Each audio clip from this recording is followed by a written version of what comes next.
Não sei qual cor escolher. Qual será a melhor cor para fazer um deck de Magic? Uma cor só? Duas cores? Três cores? Não faço ideia. Qual será? Ah! Boas pessoal, bem-vindos ao Wizard Things, o vosso canal de Magic no YouTube. Aqui vamos falar sobre Magic e aqui é o episódio número 2. Vamos falar sobre as cores de Magic. Espero que se sintam-se em casa, porque este é o vosso canal. Tudo no ímpeto. Vamos nessa? Vamos nessa!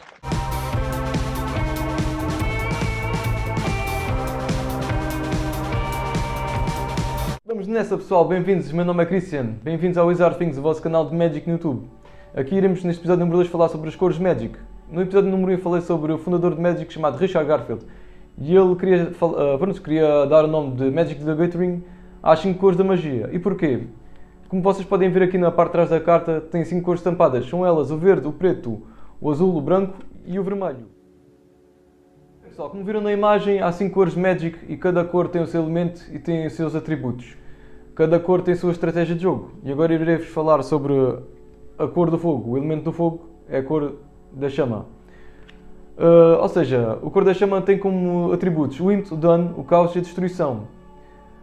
Ela tem criaturas que têm ímpeto, são rápidas a atacar, entram logo em campo e atacam, ou seja, causam logo muito dano, muita destruição e causam caos, porque através de magia instantânea tu consegues dar dano a todas as criaturas e limpar mais o campo do adversário. Tem como criaturas, por exemplo, os goblins, os magos, os dragões e as fênixes. E a carta que eu atribuo com mais clareza, que explica melhor a cor vermelha, é o Lightning Bolt, ou Raio. É uma carta de mágica instantânea que paga 1 de mana e dá 3 de dano. Para mim é uma carta muito boa em Magic the Gathering na cor vermelha. Bem pessoal, vou-vos então explicar a cor verde. A cor verde é atribuída pelo elemento de floresta. Os atributos desse elemento são a vida, o crescimento, a mana e a natureza. Ou seja, é uma cor que faz com que tu ganhes mais vida, que tenhas criaturas que virem em campo para gerar mais mana, para conseguires pôr mais criaturas em campo e consegues ter um campo de batalha mais rápido para acabares com o oponente.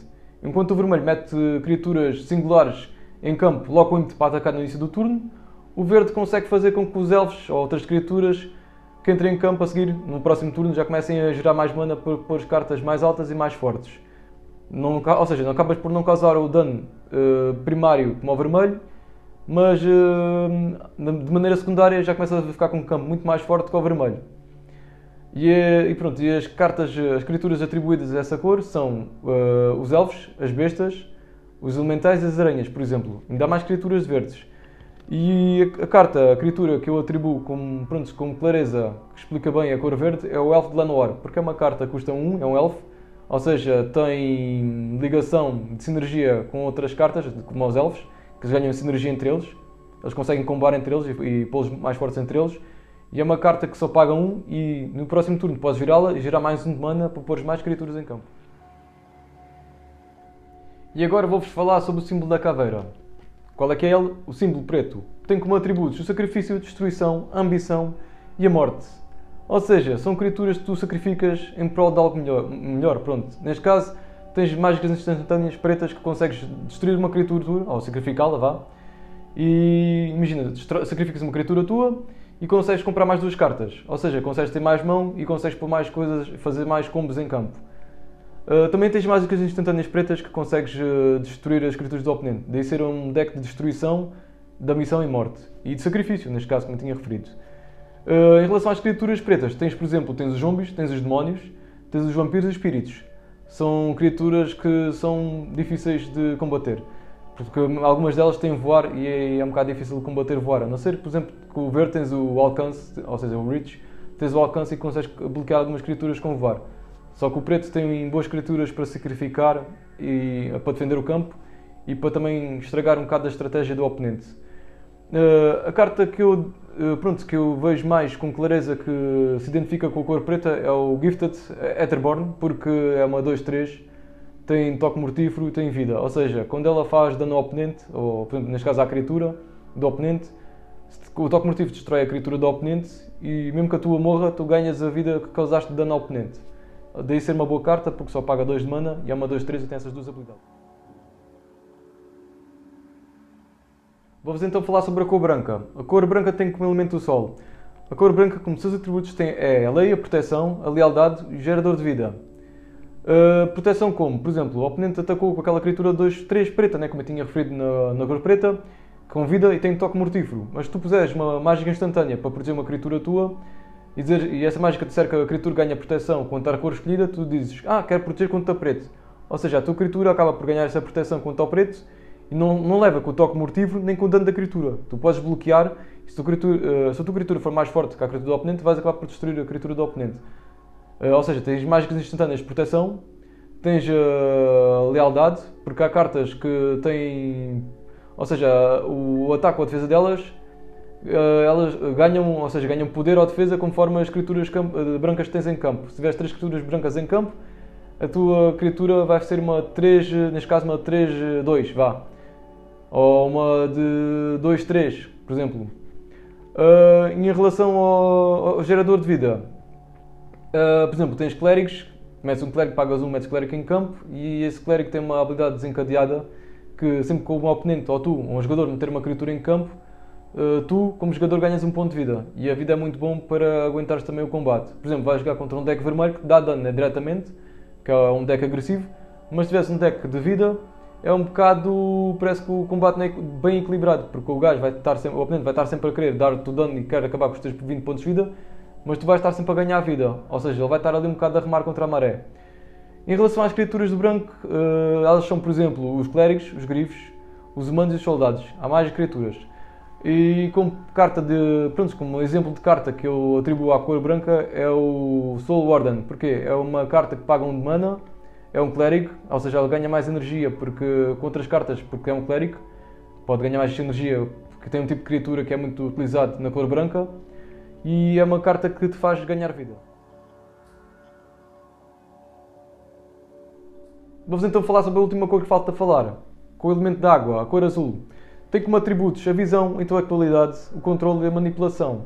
Por exemplo, o porquê da manipulação. O oponente paga 1, 2 ou 3 de mana, ou 4 ou mais, e vai evocar uma mágica ou uma criatura, vai pôr a criatura em campo. Mas, por exemplo, tu tens uma contra-mágica, tens um spell, né, que pode ser jogado no turno do oponente, que depois irei explicar isso no próximo episódio. Tu podes pagar 2 de mana e podes fazer uma contra-mágica e anular a criatura do oponente. Essa carta irá para o cemitério e ele não poderá mais jogar com essa criatura, a não ser que consiga buscar do cemitério para a sua mão ou para o campo de batalha. Ou seja, é uma manipulação, é a cor da manipulação. E tens como, por exemplo, as criaturas atribuídas a essa cor são os tritões, os pássaros, os humanos e os magos. E a carta que mais evidencia essa cor, a meu ver, é o Opt. Porquê?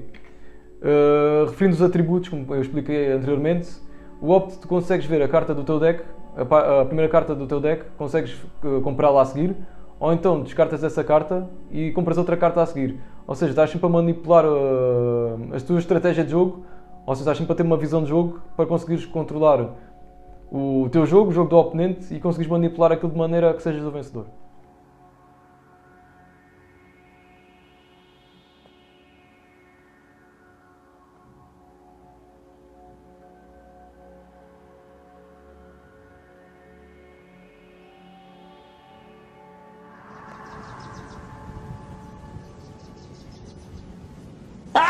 Nas imagens pode ser um bocado confuso, mas não é assim tanto. Vocês podem construir mais do que uma cor, ou seja, podem construir um deck mais do que uma cor. Eu gosto muito de jogar de mono blue, mono não sei o quê, pronto, porquê? Porque eu estou a jogar com um deck que os terrenos que me saírem, eu sei que vou conseguir baixar as criaturas, porque as criaturas são daqueles terrenos, daquela cor, né? A gente baixa e a gente assim consegue aguentar mais o campo e consegue estar sempre a ter jogo. Agora, se tiveres duas cores, tens de ter tens de ter terrenos que virem e que deem mais do que uma cor. Só que há cartas que, por esses terrenos que dão mais que uma cor, normalmente entram em campo virados. Tu não podes logo virar esse terreno para evocar as criaturas. A não ser que sejam Fetchlands, ou seja, são cartas que são caras, são terrenos caros, e tens de pagar 2 pontos de vida para o terreno entrar desvirado. Ou seja, estavas a 20 de vida, tu queres entrar com o terreno para ser logo útil no início do jogo, pagas 2 de vida e ele ficas a 18 logo. Ficas logo a perder na vida. Só que depois tens que ver a tua estratégia do jogo. Se tiveres criaturas boas logo para invocar no início do turno, tu metes essa carta e se conseguires ter um de mana para uma dessas cores, tu invocas logo a criatura. Se não, mais vale essa Fetchland, essa carta, esse terreno, entrar virado.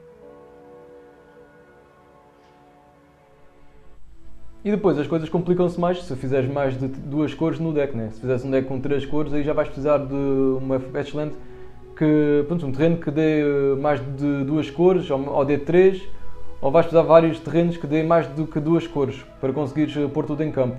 E já fica um bocado mais complicado, mas depende da estratégia de jogo, tu consegues fazer isso tudo. E se o deck estiver bem montado, melhor ainda. Em relação aos nomes, por exemplo, para a cor preta e vermelha é o nome de Rakdos, para o azul e branco é Osórios, para branco e preto é Orzhov, e para Boros, quando ouvis falar de Boros, é vermelho e branco.